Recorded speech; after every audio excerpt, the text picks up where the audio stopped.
tinokuchingamidzai kuchechi yeChrist Embassy yepamhepo yatinoita muchishona. Iko zvino hapachina chikonzero chokupedza svondo rose usina kupinda chechi, nokuti painopindwa unenge usipo, kuda wakanga uri kubasa pakaenda vamwe kuchechi, kuda wakanga uri parwendo, kuda chechi yeChrist Embassy haisati yakuwanikwa kwaunogara, kana kuti unofarira hako kudzidza shoko raMwari nechishona. Ino ndiyo yave chechi yako. Chipinda tinamati. Haleluya. Tinosangana zvekare pamunamato wedu watinoita pamhepo weChrist Embassy watinoita muchishona, ndichivimba kuti makava nesvondo rakanaka, ndichivimba kuti senguva yose makagona kubatana pamwe chete nesu pazvirongwa zvose zvatatinazvo neminamato nezvidzidzo zvese zvatakakutumirai. Ndovimba kuti makagona kubatana nesu pazvinhu zvese izvozvo. Haleluya. Ndichivimba zvekare kuti magadzirira kisimusi yasvika, kisimusi yapedo tatarisana nayo. Tinovimba magadzirira kusangana nehama neshamwari pamwe chete. Zvikuru sei tinovimba magadzirira kuwana nguva yokunamata, nguva yokurangarira nokufungisa nokudzamisa pfungwa dzenyu pamusoro kuzvarwa kwaJesu Kristu, uye kuti Jesu Kristu vanorevei kwatiri, Jesu Kristu chii kwatiri. Haleluya. Izvozvo zvakakosha zvikuru. Unofanira kuziva nokunzwisisa kuti Jesu Kristu chii kwatiri, vakakoshei kwatiri, vakakoshei kwauri. Chinhu chakakosha ichocho. Unofanira kugara uchifunga pamusoro pazvo. Uye zvekare nguva yekisimusi iyoyi ndio nguva inofanira kunyanya kusimbisa ukama hwako naMwari. Kuna vamwe vasingafungi izvozvo, vanongofunga pamusoro pekisimusi senguva yokungodya, yokungota mafaro, vamwe vacho mafaro asina kutombonyatsonaka. Musaita saizvozvo. Ziva kuti izororo rauri kufunga pamusoro paJesu Kristu, kuzvarwa kwavo, kukosha kwavo, ruponeso rwavo, inguva yatinoparidzirawo vamwe, tichizivisa vamwe pamusoro paJesu Kristu. Saka musakanganwa izvozvo pamunosangana sehama neshamwari. Kana iwo wakaponeswa saizvozvi, unofanira kutobatsirawo vamwe kuti vaponeswe, kutobatsirawo dzimwe hama dzako dziponeswe, dzizive Jesu Kristu. Zvakakosha kuti uite saizvozvo, urangarire izvozvo pazororo irori. Haleluya. Tichiri mumwedzi wedu wekutenda Mwari. Mumwedzi wedu wekutenda Mwari takanga tichitarira pasvondo rapera, tichitaura tichikurudzira kuti zvinhu zvitatu zvatinofanira kunge tichiita mumwedzi uno: kufara, kupemberera nokukudza Mwari. Kufara, kupemberera nokukudza Mwari. Ndangotaura zvekare kuwedzera mashoko pamusoro pekutenda Mwari kwatinofanira kuita. Kutenda Mwari kwatinofanira kuita. Regai nditarire mapisarema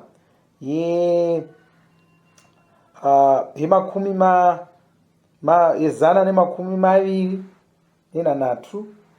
Tichitarira zvinotaurwa neshoko raMwari pamusoro pekurumbidza Mwari nokutenda Mwari.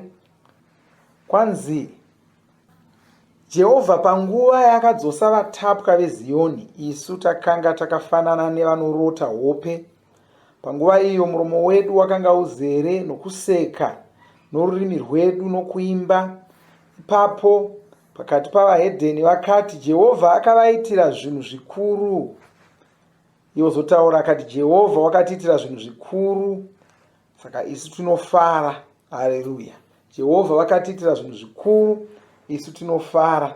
Ngaindiverenge mune rimwe Bhaibheri zvekare. Kwanzi Jehovha paakadzosa vatapwa kuZioni, takanga tava savanhu vairota, miromo yedu yakanga izere nokuseka, ndimi dzedu dzizere nenziyo dzomufaro. Ipapo zvakanzi pakati pendudzi, Jehovha akavaitira zvinhu zvikuru. Jehovha atiitira zvinhu zvikuru uye tazara nomufaro. Jehovha akuitira zvinhu zvikuru, unofanira kufara. Takapedza gore rose iri tatarisana nerimwe gore. Jehovha vakatiitira zvinhu zvikuru, saka tinofara, tinorumbidza Mwari, tizere nomufaro. Jehovha vakatiitira zvinhu zvikuru. Ndakakutaurira episode yapera chiti dzimwe nguva kana ukasanyatsotarisa zvakanaka unogona kufunga kuti hauna zvinhu zvikuru zvawakaitirwa naMwari. Izvo zviripo zvakawanda zvawakaitirwa naMwari. Unofanira kungwarira ipapo, usazoita mhosho yokungofunga kuti hauna zvakanaka zvawakaitirwa naMwari. Aiwa, une zvakawanda zvawakaitirwa naMwari. Ndoda kungotarira zvinhu zviviri zvawakaitirwa naMwari zvandinoda kuti ndikudetsere ugone kutenda Mwari pamusoro pazvo. Haleluya. Chokutanga, Mwari vakakuchengeta. Haleluya. Ndosaka tiri kutaura newe iko zvino, tiri kutaura newe nhasi nokuti Mwari vakakuchengeta. Kuna mumwe angati ndakamborwara ndakamboti, asi uripo, uri mupenyu. Mwari vakakuchengeta. Haleluya. Hauna kusakatikira mutsaona, hauna kufira kuchipatara, hauna kufa nenzara, hauna kufa nokushayiwa. Uripo uye uri kutonditeerera iko zvino, uri kutonzwa zvatiri kutaura iko zvino. Uripo. Izvozvo zvinofanira kutuma kuti urumbidze Mwari. Ngatarire kutsamba yechipiri yavaTesaronika, tsamba yechipiri yavaTesaronika chitsauko 3 ndima yepiri. Haleluya. Tsamba yechipiri kuvaTesaronika chitsauko 3 ndima yepiri neyechitatu. Kwanzi, namataiwo kuti tinzvengeswe kubva kuvanhu vasina kunaka, vakaipa, nokuti haasi munhu wose anovimba naMwari. Asi Ishe vakatendeka, ivo vachatisimbisa nokutichengeta kubva kune zvakaipa. Haleluya. Kubva kune wakaipa. Kwai Mwari vanotichengeta. Saka Mwari ndo vanokuchengeta kubva kune wakaipa. Mwari ndo vanokuchengeta kubva kune zvakaipa. Hazvingoitiki zvoga. Zvandoda kuti munyatsoona, hazvingoitiki zvega. Haleluya. Haungokaruki wapona patsaona, haungokaruki wapona pachirwere, haungokaruki wapona kubva kumakororo, haungokaruki wapona. Kuna vamwe vane uchapupu hwakawanda hwavanopa ndakazopindirwa navanhu vanga vane pfuti, vakazodai vakange vakuda kundipfura, mbwa ikaukura panze, vakabuda vachimhanya. Hazvisi zvinhu zvinongoitika zvega. Haleluya. Mwari vari kutokuchengeta. Uye chimwe chinhu chaunofanira kungwarira ipapo chokuziva kuti vari kukuchengeterei. Izvo zvakakosha izvo. Vari kukuchengeterei nemhakei. Unofanira kuti kana ukabuda panjodzi saizvozvo, unofanira kukasira wafunga kuti chii chaizvo. Ndozvimwe zvinhu zvinofanira kutuma kuti utsvake kuti ndakuda kushumira Mwari nomwoyo wose. Ndakuda kushumira Mwari nomwoyo wose, nokuti Mwari vandichengeterei. Inyasha dzavo vanenge vachida kukupa mukana wokuti uponeswe, mukana wokuti vashumire, mukana wokuti vaitire zvimwe zvinhu. Haleluya. Saka ona Mwari muzvinhu zvese izvo zvaunosangana nazvo. Usaona njere dzako, usaona kungwara kwako, usaona mazano ako, uona Mwari. Saka tichipedza gore saizvizvi, unotarira kumashure uko, woona pese pawakanzvengeswa naMwari, uchitenda Mwari pamusoro pacho.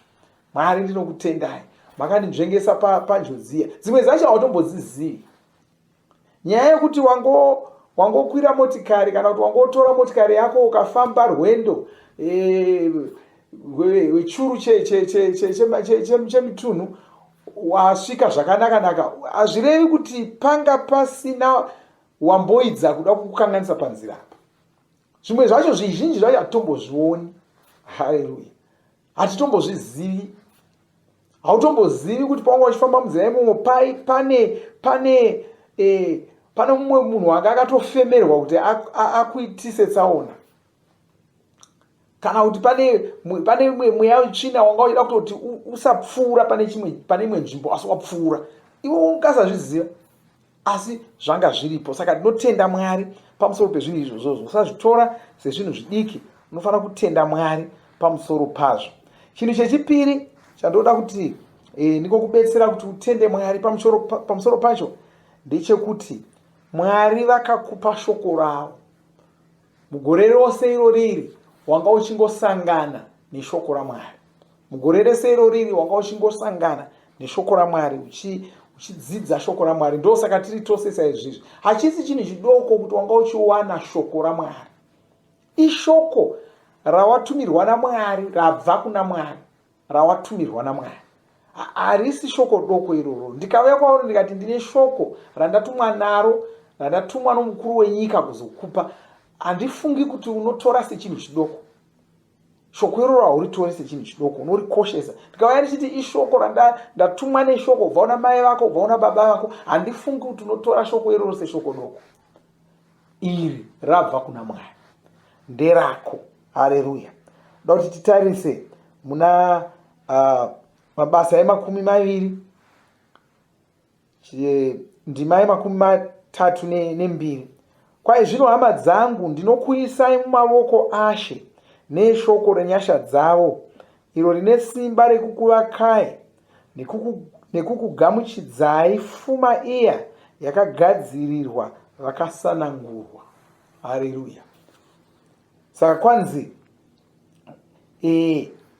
Pauro anotaura achiti kwanzi wanga kuonekana nehama dzepaEfeso, zvikanzi ndaakuenda, asi ndinokuisai mumaoko eshoko raMwari. Shoko raMwari iri ndiro rinogona kukusimbisai. Shoko raMwari iri ndiro rinogona kukupai, kukutambidzai pfuma yakagadzirirwa vakasanangurwa. Mwari vane pfuma yavakagadzirira vanhu vavo, pfuma yokusarwara, pfuma youtano hwakanaka, pfuma yezvinhu zvapanyika pano, pfuma yopanyika pano, pfuma yomufaro, pfuma yorugare. Haleluya. Pfuma yesimba rogona kukurira Satani, ipfuma yavakagadzirira vanhu vavo. Asi kuti uwane pfuma iyi unofanira kupiwa, inouya yakaputirwa neshoko raMwari. Kwai zvinhu zvose zvaunoda, mufudzi Kristu anotaura achidaro, zvinhu zvose zvaunoda zvakaputirwa mushoko raMwari. Saka wana shoko raMwari, ukawana shoko raMwari watowana zvinhu zvose zvinobva kuna Mwari. Saka kana shoko raMwari riri kuuya kwauri, zviri kureva kuti tiri kukutambidza pfuma yako, tiri kutokufumisa, tiri kukupa mari, tiri kukupa utano hwakanaka, tiri kukupa mushoko iroro. Kuna vamwe vanoti tapedza kuparidza izvizvi, vanoti masiriya zvimwe deno mandiita zvakati, aiwa kana tokuparidza izvizvi ndakudzidzisa shoko raMwari. Rapsoti parinouya kwauri uchitoriverenga, watoverenga, watodzidza zviri mariri, watowana zvose zvinodiwa kuti upenyu hwako huchipunduka. Haleluya. Saka tarisiro yaMwari ndeyekutoti wakabata shoko iro uchitopunduka. Saka wanga uri kutopunduswa mugore rese iri, uchingopunduswa, uchingobudiririswa, watofuma kudarika zvawakaita uchitanga gore rino. Zvinhu zvaunopa kutenda kuna Mwari pamusoro pazvo, zvinhu zvaunofanira kutenda Mwari pamusoro pazvo izvozvo. Unofanira kukudza Mwari pamusoro pazvo, kuti Mwari ndinokutendai nokuti makandipa shoko rei. Chero ukasaona chimwe chinhu, Jobho unoti kwanzi shoko rei ndakarikoshesa kudarika zvokudya zvangu zvenyama. Nokuti kana wawana shoko watowana zvese, ndo munobuda sadza imomo, ndo munobuda mari imomo, ndo munobuda utano hwakanaka imomo, ndo munobuda ufumi hwose hwaungatsvaka imomo, ndo munobuda basa raungatsvaka imomo, mushoko raMwari. Saka ukange wariwana wapunduka, zvako zvatoita, chitopemberera, chitofara. Haleluya. Ngaitingotenda Mwari, chinamata iko zvino. Asi tapedza vane nguva yekurumbidza Mwari, tichitenda Mwari, tichivaimbira, tozobvapo tozonzwa tiverengerwa bhuku redu chidzidzo chedu cherapsodi nokuwana nguva yekunyengetera. Ngatitumbidzei Mwari. Baba, tinokutendai nezita raJesu Kristu. Toda kutendai nokuda kwegore rakanaka ratakava naro ra2021. Makatichengetedza, makachengetedza mumwe nomumwe wedu muzita raJesu Kristu. Makatichengetai zvino tiri pano, tiri vapenyu, tine mufaro, takagwinya, tiripo, tiri kunzwa shoko renyu. Tinokutendai, tokurumbidzai. Toda kutenda shoko renyu ramakatipa zuva rimwe nerimwe. Hamuna kumbodarikira kana zuva rimwe chete. zuva rega rega tanga tichiwana shoko renyu. Nokudaro tapunduka tasimudzirwa muzita raJesu Kristu. Tinokutendai, upenyu hwedu hwashanduka. Hazvichagoni kuti tirambe ticharwara, hazvichagoni kuti tikurirwe nowakaipa, hazvichagoni kuti tikurirwe naSatani, hazvichagoni kuti tigare takasuwa nezita raJesu Kristu. Tinokunamatai nokukudzai nokupa mbiri kuzita renyu Mwari. Kunyengeterera muno wandinamata naye pazuva ranhasi ndichitaura maropafadzo pamusoro poupenyu hwake. Tinomuropafadza neshoko renyu namweya wenyu nenyasha dzenyu norudo rwenyu muzita raJesu Kristu. Tichiti vanosumukira mune zvose zvavanoita, vanobudirira mune zvose zvavanoita muzita ramambo Jesu Kristu. Nokutendai nokurumbidzai. Haleluya, amen, haleluya. Zvakanaka, ngatisanganei zvekare svondo rinouya. Murangarira kuti kisimusi iriko musi womugovera watatarisa uyu. Tinenge tine kisimusi, tichakutumirai munamato wekisimusi, saka muutarisire svesvondo tichiita zvimwe munamato. Mwari vakuropafadzei. Ngatisanganeiko zvino tichiimbira Mwari, tichirumbidza Mwari, tichivatenda, tichizonzwa chidzidzo chedu cherhapsody. Amen.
Mweya wako unogona kuona zvinofanira kuitwa. Shoko redu tinoriwana kubva kuna Joel 2:28. Inoti, zvino shure kwaizvozvo ndichadurura mweya wangu pamusoro penyama yose. Vanakomana venyu navanasikana venyu vachaprofita, vatana venyu vacharota hope, namajaya enyu achaona zviratidzo. Tine zvinhu zvatinoona mumweya, asi zvinhu izvi zvinosiyana-siyana. Mweya mutsvene ndiwo vanenge vari kutitaridza zvinhu izvi. Zvimwe zvacho zvinenge zviri kutitaridza zvatinenge takafanira kuita. bhaibheri rinotitaridza zvinhu zvakadai. Mabasa 10 ndima 1 kusvika 6 inotipa nhoroondo yakadai. Iyi inhoroondo yemwe murume uyu akanga ari mukuru wemavuto. Mavuto acho akanga ari echiRoma. Zita rake rainzi Koniriyasi. Murume uyu akataridzwa zvaakanga akafanira kuita, akazvitaridzwa mumweya. Koniriyasi uyu aitya Mwari zvikuru uye aibatsira varombo, ndizvo zvinotaura bhaibheri. Saka Mwari vakatsvaka kumuponesa. Rakanga riri rimwe zuva, Mwari vakabva vamutaridza zvinhu mumweya. Akavona ngirozi. Ngirozi iyi ine mashoko ayaimutaurira. Yakamuti atume vanhu kuna Pita. Pita uyu ndiye akanga achazomuudza zvekuita aponeswe. Asi Mwari havana kungovonesa Koniriyasi chete, vakavonesavo Pita. Tinoverenga mashoko ake muna Mabasa 11 ndima 5 na 12 kusvika 14. Inoti, ndakanga ndiri muguta reJopa ndichinamata, ndikatanga kuvona mumweya. Mweya mutsvene vakandirayira, vakati ndiende navo ndisinganetseki, ndisina chandinotyira. Ndine hama dzakatondiperekedza idzi nhanhatu. Tikanopinda mumba memurume uyu. Murume uyu akabva ataura nesu. Akati akanga avona ngirozi. Ngirozi iyi yakanga imire mumba make ikati, tuma vanhu vaende kuJopa, vanodana Simoni uyo anonzi Pita. Ane mashoko aachakuudza. Mashoko aya ndiwo achakuponesa iwe nemhuri yako yose. Kureva kuti Mwari vanotitaridza zvinhu mumweya, vanotitaridza kudai kuti tizive zvatinofanira kuita. Ndizvo zvatinoona mumagwaro aya. Saka ungava nezvinhu zvaunoita, Mwari vanogona kukutungamirira muzvinhu izvi, ndokunge watarisa mumweya. Tava kupinda mugore idzva, zvipire kushoko raMwari, namata uchitendera Mweya Mutsvene vakutungamirire. Mweya wako unozovona zvavanoda kuti uite. Namata uchiti, Baba vandinoda, ndinokutendai. Mweya venyu vanonditungamirira. Saka ndinoziva pekufamba napo muupenyu. Ndava kupinda mugore idzva, ndinozvipira kushoko renyu. Ndinonamata, ndichitendera Mweya Mutsvene kuti vanditungamirire. Nokudero, upenyu hwangu huzere chiedza. Hwakajeka. Ndinoziva zvamunoda nguva yose. Uye ndinoita zvinhu izvi pakurarama kwangu. Saka handitamburi muupenyu. Ndinobudirira pane zvose zvandinoita. Ndinogara ndichikunda, ndichifuma, ndine chiedza cheupenyu. Saka ndinovona zviri mumweya. Hapana chingandidzikatira. Muzita raJesu. Ameni. Dzimwe ndima dzinotsigira chidzidzo chanhasi. Varoma 8 ndima 14. John 16 ndima 13. John 8 ndima 12. Tinovimba makomborerwa nemunamato wesvondo rino. Kana manga musati mazvarwa patsva, namatai mumashure mangu, muchidudza, muchirevesa. Taurai muchiti, Mwari vari kudenga, ndinouya kwamuri. Ndinokoka Jesu kuti vapinde mumwoyo mangu.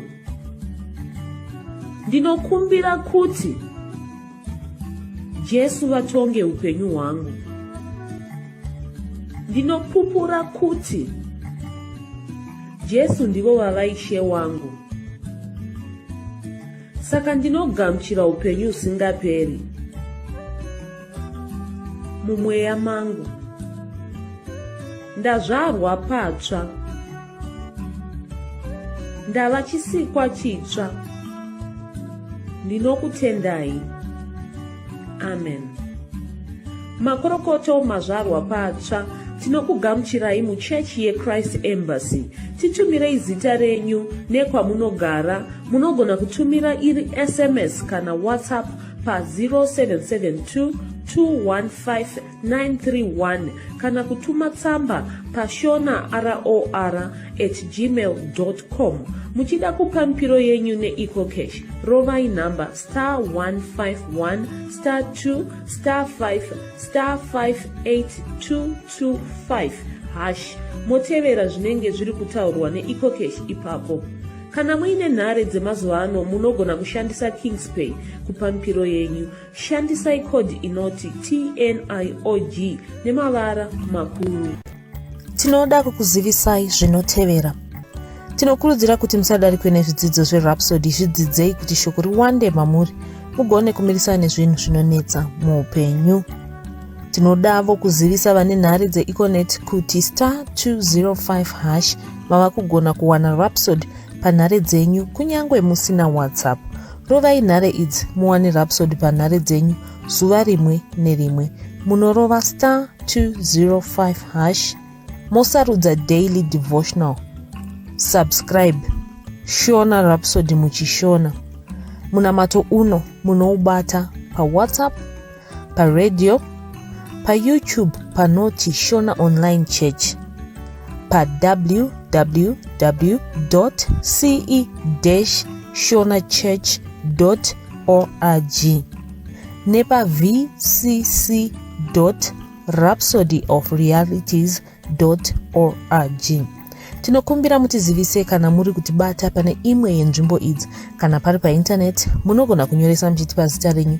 Kana pari pa WhatsApp tinyorerei tigopota tichikutumirai zvimwe zvidzidzo kana kutitumira SMS pa 0772 166 928. Ivai nesvondo rakanaka.